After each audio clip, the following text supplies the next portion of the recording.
दोस्तों नमस्कार, मैं हूं आलोक पाठक और आप देख रहे हैं खबर दस्तक। होली सकुशल संपन्न हुई, लेकिन उत्तर प्रदेश से होली के दिन कुछ ऐसी तस्वीरें आई हैं जिससे पूरी दुनिया में भारत की छवि को नुकसान पहुंचा है। ये मैं नहीं कह रहा हूं, तमाम पत्रकारों का यह मानना है। देश के जाने माने पत्रकारों ने उन तस्वीरों को ट्वीट किया है और ये ट्वीट आपकी स्क्रीन में लग चुका है। आपको समझना पड़ेगा दरअसल हुआ क्या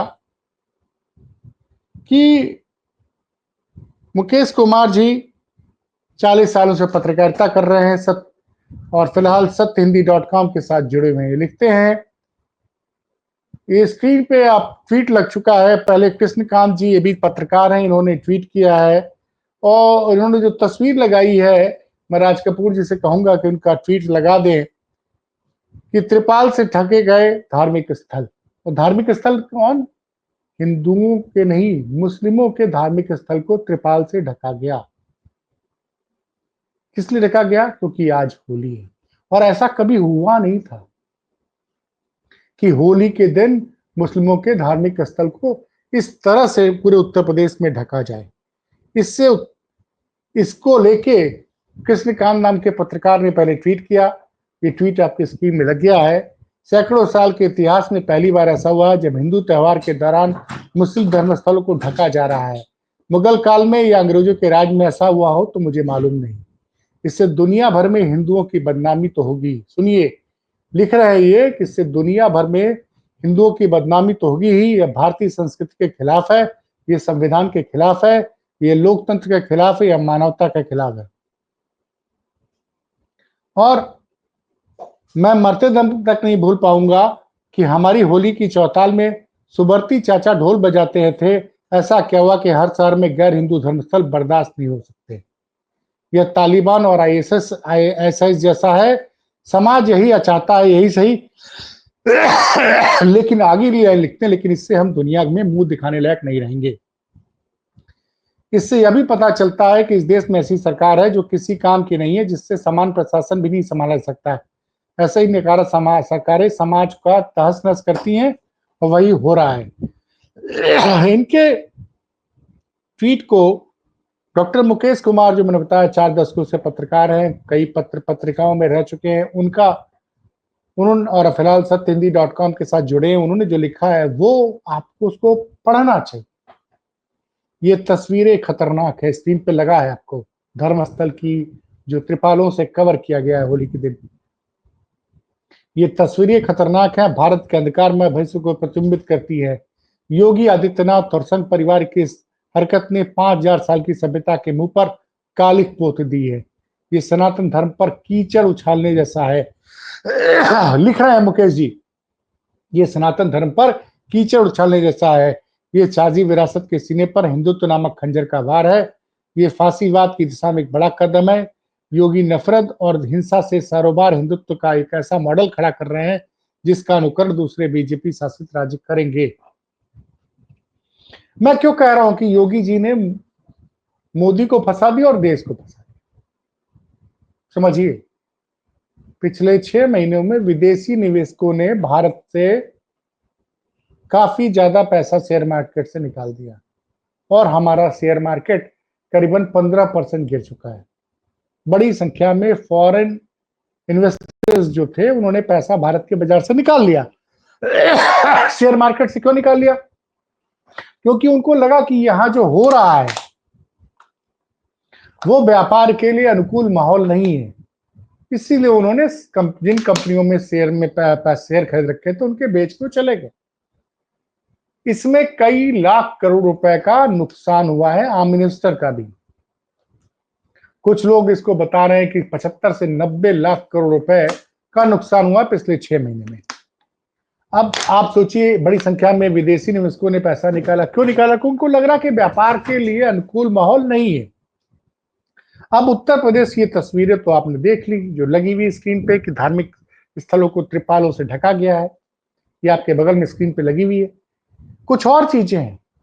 कल रात को बरेली जिले के डिप्टी एसपी, जी हाँ, डिप्टी एसपी इंटेलिजेंस, जो इंटेलिजेंस के डिप्टी एसपी बरेली जिले के, वो होली का जब जल रही थी तो वो माहौल को देखने के लिए अपने घर से बाहर गए हुए थे और उसी दौरान सूचना मिली कि किस उपद्रवियों ने उनके सरकारी आवास में आग लगा दी।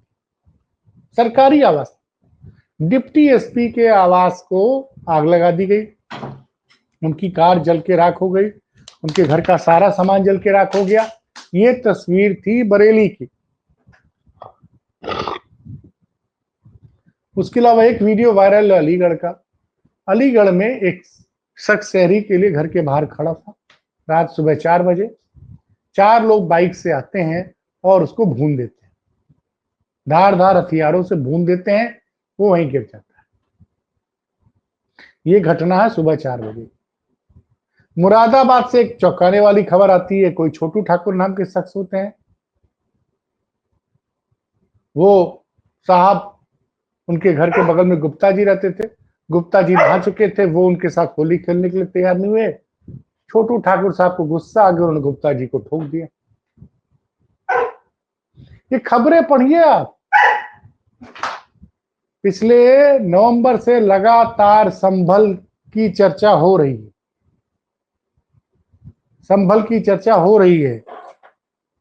जो यहां तक मामला हुआ कि खुद जो एक नई परंपरा शुरू हो गई थी, हर मस्जिद के अंदर मंदिर खोजने की परंपरा शुरू हो गई थी।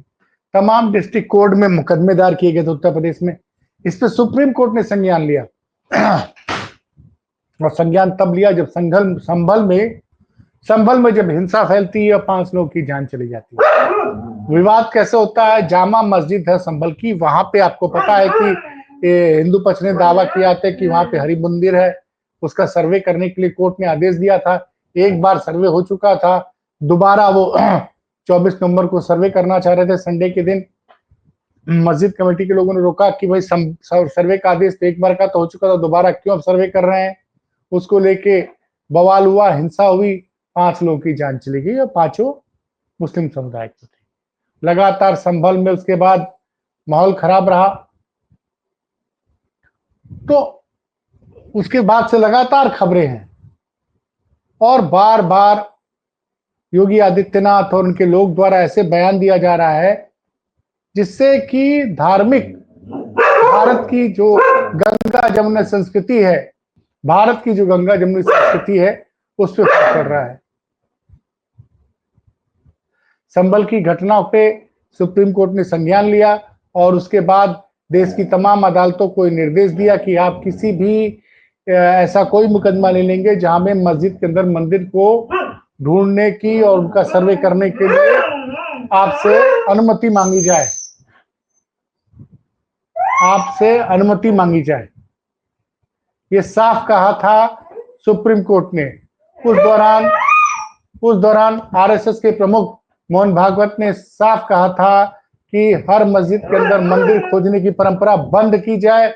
इससे हिंदू और मुस्लिम दोनों इस देश के लिए देश के ही है और दोनों के बीच में ऐसे काम नहीं करने चाहिए कि हिंदू और मुस्लिम समाज के बीच में तनाव पैदा हो। तो एक तरफ देश से विदेशी निवेशक जा रहे हैं और दूसरी तरफ कतर के राष्ट्राध्यक्ष के साथ जब वो आए थे तो नरेंद्र मोदी जी उनसे मिलने एयरपोर्ट पे गए थे, सारा प्रोटोकॉल तोड़ के। और कतर दुनिया का सबसे रईस देश है, उन्होंने से कई लाख करोड़ के निवेश का एग्रीमेंट साइन किया था। अब ऐसे लोग निवेश करेंगे कि नहीं करेंगे? और योगी जी की वजह से क्यों परेशानी बढ़ रही है? क्योंकि उत्तर प्रदेश से ज्यादा मुस्लिम बंगाल में थे। लगभग आबादी मुस्लिमों की 29 से 30% है। और होली तो पूरे देश में आज ही के दिन थी। होली पूरे बंगाल में शांतिपूर्वक होली और जुमे की नमाज दोनों आज संपन्न हुई। सड़क पे लोग नमाज पढ़ रहे हैं, वही सड़क की दूसरी तरफ लोग होली खेल रहे थे। कानून व्यवस्था की ऐसी मिसाल कलकत्ता से, पश्चिम बंगाल से आई है जिससे एक साफ संदेश दिया है कि अगर इच्छा शक्ति हो प्रशासन के पास तो पश्चिम बंगाल में मस्जिदों को नहीं ढकने की जरूरत पड़ी, वहां मस्जिदों को त्रिपाल से ढकने की जरूरत नहीं पड़ी, ना मुस्लिम धर्मस्थल को, लेकिन उत्तर प्रदेश में करना पड़ा। आप समझिए, त्रिपाल से ढका गया था। उत्तर प्रदेश में कुछ शरारती तत्वों ने उस त्रिपाल को भी फाड़ने की कोशिश की, कुछ खबरें आई थी। वैसे शाहजहांपुर में जो एक लाट साहब का जुलूस निकलता है, उसमें कुछ उपद्रवियों ने पुलिस पे पत्थर फेंके, बाद में पुलिस ने जबरदस्त लाठीचार्ज किया। तो वो भी आप तस्वीरें साफ देख रहे हैं।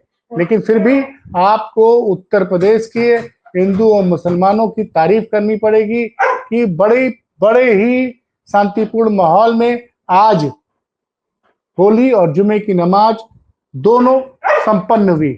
हाँ ठीक है, कानून व्यवस्था को लेके कई सवाल खड़े हुए हैं। जो बरेली में डिप्टी एसपी का आवास में आग लगाई गई है, या मुरादाबाद में जो हुआ और अलीगढ़ में जो हुआ, इनसे ये लग रहा है साफ साफ, मैंने पहले ही बताया कि उत्तर प्रदेश की नहीं, बल्कि जो ये जो मुस्लिम धर्मस्थल को जिस तरह से त्रिपाल से ढका गया है, इससे पूरी दुनिया में भारत की छवि को नुकसान पहुंचेगा। तो ये है उत्तर प्रदेश के हालात। और देश की आर्थिक स्थिति ये ठीक है नहीं, आपको तो पता ही है। देखिए मोदी जी कैसे जो नुकसान हुआ है उत्तर प्रदेश की तस्वीरों से, उससे देश को जो नुकसान की जो हो रहा है विदेशों में इमेज को लेके, उसकी भरपाई नरेंद्र मोदी कैसे करते हैं। धन्यवाद।